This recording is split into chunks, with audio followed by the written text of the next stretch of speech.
cant ak ngërëm ñeel na leen yéen ñi safoo site internet bi di RTV Dakar li gën a fës ci bopp kabaar yi dañ koy door rek nag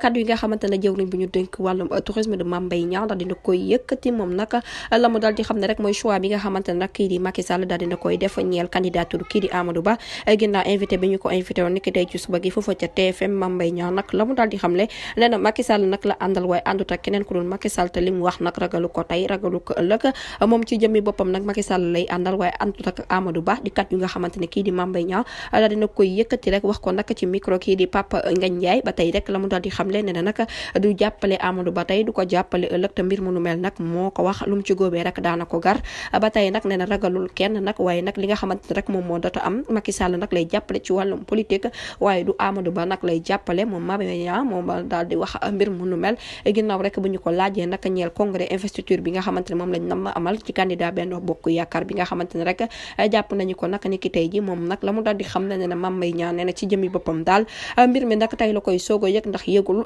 tiinul waaye nag li ko leer ba leer rek nee na nag bokk na ci membre fondateur Alliance pour la République waaye nag la mu daal di xamoon rek mooy bu fekkee ne kii di Amadou Ba moom la Macky Sall nar a jëñax ci élection présidentielle yu doon ma ci atum 2024 du moom moo koy jàppale di kat bi nga xamante ne rek daal dina koy yëkkati ba tey rek la mu daal di wax moo di Macky Sall nag ci jëmi boppam ànd na ak moom waaye ñi ànd ak moom di ko lëre moom nag doxul ci waxul ci ndax nag la mu wax lenn la candidature kii di Amadou Ba jàppalewu ko tey jàppalewu ko ëllëg nekkul kuy tricher benn yoon te la mu wax nag da cee dëggu mu nekk kaddu yoo xamante ne rek jëwriñ bu ñu dénk wàllum tourisme daal dina koy yëkkati ba tey rek ginnaaw laaj bi nga xamante ne kii di Pape Ngagne Ndiaye daal dina koy laajte ñeel nag lu mu xalaat ci candidature majoritaire moom Mame Mbaye Niang la mu daal di xam ne rek mooy nag li muy wax ci dëgg rek la ko teg àndut ak ñoom tey àndut ak ñoom ëllëg jërë ngeen jëf ci teewlu bi bu leen fàttee abonné bës cloche notification ngir amaat yeneen i info